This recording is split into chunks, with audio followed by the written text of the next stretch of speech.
En las redes sociales me cuestionaron mucho cuando yo puse del por qué voté en contra del juicio político. Aclaro, no estoy en contra del juicio político. Por supuesto, seré la primera en apoyar siempre y cuando esté bien fundamentada, siempre y cuando protege los derechos humanos de las personas que tanto hemos luchado para poder que el que tenga poder no pisotee el que no lo tenga. De eso no se tratan las leyes, sino que quien la hace que la pague, quien cometió un delito que la pague.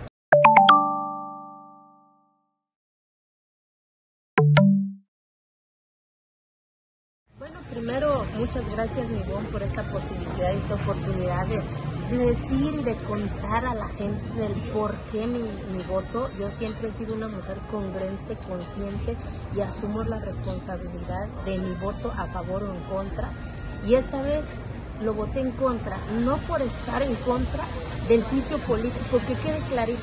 Al contrario, soy de las primeras que dice y exige que haya juicio político, pero que las cosas se hagan bien, no al vapor. Ninguna ley se construye de un día para otro. No puede ser que ni siquiera estemos erigidos en comisiones del Congreso de la Unión, que pasen una ley tan importante. Y la propia Constitución dice primero nuestra Constitución, después las leyes secundarias. Y máxime si esta violenta los derechos humanos. ¿Por qué? Porque dice que ahora el Congreso será juez y parte para juzgar a servidores públicos, a funcionarios de organismos autónomos, etcétera, etcétera. Y que no va a haber pluralidad, o sea, quien tenga mayoría. Y ya no va a haber la presunción de inocencia. Entonces, ¿qué significa eso? Pues que estás violentando todos los derechos humanos. 1, 2. Que no puede hacer una comisión si tú tienes mayoría, pues entonces vas a perseguir a tu enemigo político. Si quieren y si es así, hagámoslo correctamente. ¿Qué es lo que se pidió en tribuna? Cambiemos la Constitución primero para poder hacer con argumentos y con elementos la ley secundaria, pero no puedes violentar tu propia Constitución, mucho menos tu ley orgánica que te rige a ti como diputado. No tengo ni siquiera, no tuve a la vista ni siquiera una copia. Así no se puede, así no se puede analizar. Ni siquiera permitieron que los expertos, que la sociedad involucrada también, porque es necesario que la sociedad conozca cuál es la iniciativa, pues diera su opinión, aportara su opinión, mucho menos nosotros que somos los diputados, para integrar comisiones, decir, a ver, estamos de acuerdo con esto, pero primero hagamos una reforma a la Constitución, después analicemos el contenido, cómo quedaría para que de verdad esa ley sea efectiva y no sea un instrumento para perseguir a tus enemigos políticos. Y vuelvo a decir, en las redes sociales me cuestionaron mucho cuando yo puse del por qué voté en contra del juicio político. Aclaro, no estoy en contra del juicio político. Por supuesto, seré la primera en apoyar siempre y cuando esté bien fundamentada, siempre y cuando protege los derechos humanos de las personas que tanto hemos luchado para poder que el que tenga poder no pisotee el que no lo tenga. De eso no se tratan las leyes, sino que quien la hace que la pague, quien cometió un delito que la pague, quien hizo corrupción que la pague, pero que esté bien fundamentado y lo máximo sin violentar nuestra Constitución.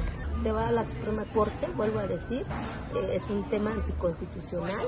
Entonces, lo que buscamos como alianza es que se hagan las cosas de manera correcta, que no sea un instrumento de venganza, o sea, ninguna ley puede servir de venganza a quien esté en el poder. El instrumento de ley debe significarse para poder sancionar a quien haya cometido un delito, Nibón, pero no como un instrumento de venganza, no un instrumento en donde no te permitan que no se mueva ninguna coma, en donde la comisión ni siquiera hace cuenta que regresamos como cuando se validaban las elecciones en colegio electoral. ¿Qué pasaba antes? Pues quien tenía mayoría era, aunque ganaba la persona, pero como tenía mayoría, pues se fregaba, anulaban la elección. Pues yo espero que los ministros hagan la consideración. ¿Por qué? Porque los ministros están para cuidar precisamente y velar que se cumpla cabalmente lo que marca nuestra Constitución. Y espero y estoy segura que así será. Como coalición estamos presentando y vamos a presentar un presupuesto alterno en donde precisamente se tiene que defender el federalismo. ¿Qué significa eso? Los estados y municipios, en donde no se puede seguir permitiendo que todo el presupuesto se centre. No puede ser que estemos pasando la peor crisis en materia de salud. No lo digo yo, estamos aquí, el propio estado está padeciendo una crisis. ¿Por qué? Porque el INSABI, cuando desaparece el Seguro Popular, le dice al Estado, mientras tú absorbe, contrata, mientras que hagamos las reglas de operación del INSABI, como tú recordarás, esa nómina lo pagaba el Seguro Popular. Y hoy es día que el INSABI ni siquiera las reglas de operación tiene para poder absorber eso, esa nómina. Es un cascarón hoy el INSABI, de verdad. Hoy en México, el sector salud a nivel nacional, IMSS, ISSSTE, tiene la capacidad solamente de surtir menos del 50% de las recetas del derechohabiente. No lo digo yo, ahí están los datos.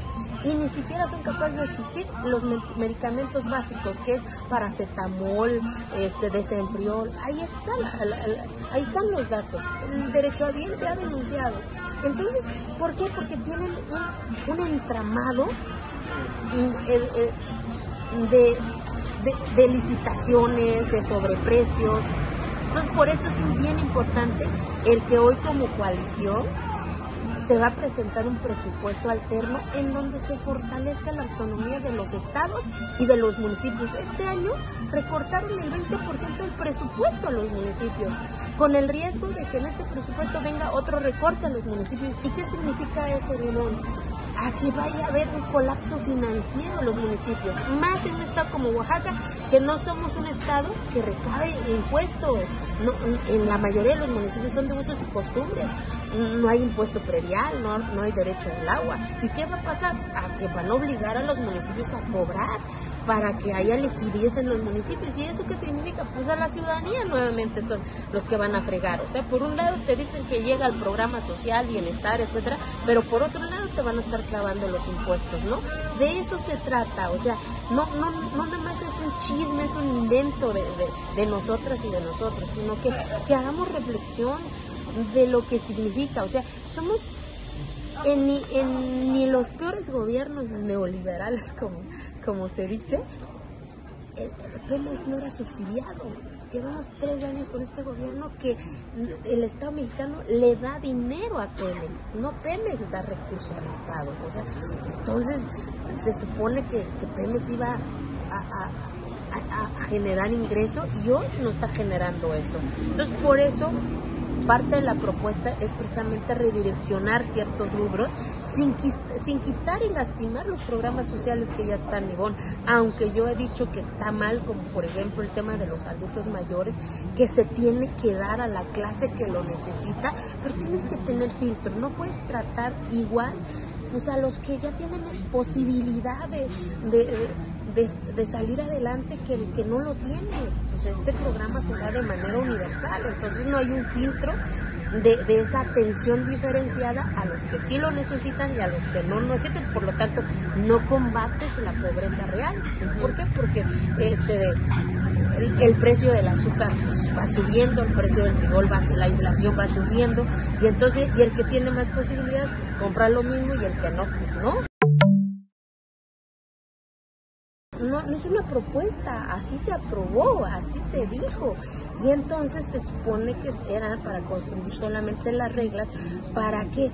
Para que todo el sector salud pase a INSABI, así se dijo. Por eso el medicamento, las licitaciones de los medicamentos lo hacen desde oficinas centrales. Entonces, ¿por qué una parte en lo más sustancial si lo haces tú y en lo difícil no lo quieres hacer, ¿no? ¿Cómo le entramos entre todas y todos? Porque es una bola que subsanaba el Seguro Popular, y ustedes nos dijeron que lo iban a subsanar a través del INSABI, y mientras el Estado absorbió una parte de eso. Pero hoy la crisis económica, si el Estado dice no, ya no doy, reviento, pues. ¿Por qué? Porque se traía también una deuda de años anteriores, ¿no? Entonces, que se tendrán que tomar decisiones, revisar también la nómina Tunibón, de quién efectivamente están en sus centros de salud, porque hay también filtros que no se han hecho, o sea, a ver quién de verdad está en su centro de salud y quién no está en su centro de salud, y quien no trabaje pues tampoco no se le puede pagar. Que se revise centro de salud por centro de salud, de verdad, y van a ver que hay muchos que no están en su centro de salud, y quien no esté en su centro de salud, que regrese a su centro de salud. Y creo que eso puede ayudar a reducir este colapso financiero que está viviendo el sistema de salud.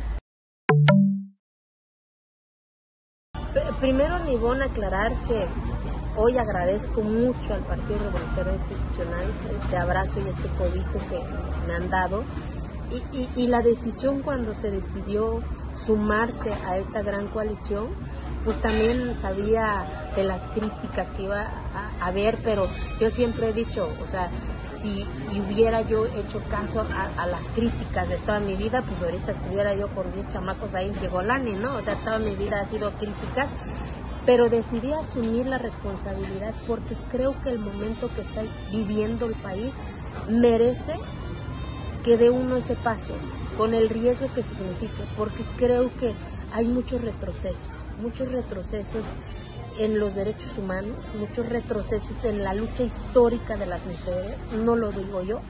Esta administración ha sido la peor en cuanto a presupuesto dirigido a las mujeres, y no es un tema de nosotras, o sea, porque somos mujeres, es un tema en donde hoy la violencia hacia las mujeres está en los peores niveles, en los peores niveles. Volvimos a ser uno de los 3 países con mayor violencia hacia las mujeres. Somos el segundo país con mayor consumo de pornografía infantil. Entonces, ¿qué significa eso? Que hoy una niña es violada, un niño es violado, un niño es objeto de abuso sexual. Y si no tienes un presupuesto direccionado para poder visibilizar, para poder denunciar, para poder acobijar todo este proceso, pues ni modo que una mujer que denuncia ante el Ministerio Público va a regresar a donde fue violentada. No, ¿y dónde la metemos si se cerraron los refugios para las mujeres violentadas? ¿Dónde la vamos a meter si ya no hay proyectos productivos para que se empoderen, para que tengan economía e independencia? De eso se trata el presupuesto que nosotros y que estamos ponderando en este paquete económico que seguramente va a llegar en los próximos días. Entonces, por eso, parte de la agenda prioritaria de ya es eso, que discutamos lo urgente, que discutamos a que las niñas y los niños con cáncer tengan medicamentos, a que discutamos que las niñas y los niños regresen a la escuela, pero con responsabilidad, o sea, con precaución, no nada más es una exigencia, o sea, nosotros más chingones, ¿cómo es posible que hasta que tengamos que discutir para ver si regresamos a sesiones presenciales y a las maestras y a los maestros ni siquiera le preguntamos? O sea, a ver, si las maestras y los maestros van a regresar a clases presenciales, por lo tanto, los diputados y las diputadas tenemos que regresar entonces también al Pleno, al Congreso para discutir, o sea, todos coludos, todos rabones, y entonces son parte de las acciones que estamos presentando, y como parte de la agenda legislativa, parte de lo que escuchamos en campaña Nibón, fue, por ejemplo, el tema del sector mezcalero, ¿no? Que nos dicen, no puede ser que nos pidan los mismos requisitos administrativos en Hacienda, en el SAT, para poder hacer una marca, para poder registrar nuestra marca, para poder exportar, como si fuésemos una empresa tequilera más grande del país, o acá mismo. Entonces el pequeño productor, ¿qué pasa? Pues vende su producto a menor costo, y el que tiene posibilidades de etiquetar y de exportar, pues lo registra como su marca, y el que lo produjo está en Santa Catarina Minas, está en Santiago Mazatlán, está en San Dionisio, está en Las Ánimas, está en estas localidades. Entonces, ¿cuál es mi iniciativa? De que dentro de este proceso haya esa atención diferenciada, que los requisitos, que el procedimiento para poder registrarse, para poder hacer una marca de mezcal ancestral y artesanal sea lo menos complejo. Entonces es parte de lo que estamos construyendo ahí dentro del grupo parlamentario, por supuesto. Dos, parte de la propuesta también es que la consulta a los pueblos indígenas sea vinculante con el presupuesto. O sea, no puede ser que la consulta nada más se haya en el tren interoceánico ni con el tren Maya, ya que ni les consultaste, pues tan siquiera lo que tú dices que te dijeron sea vinculante con el presupuesto.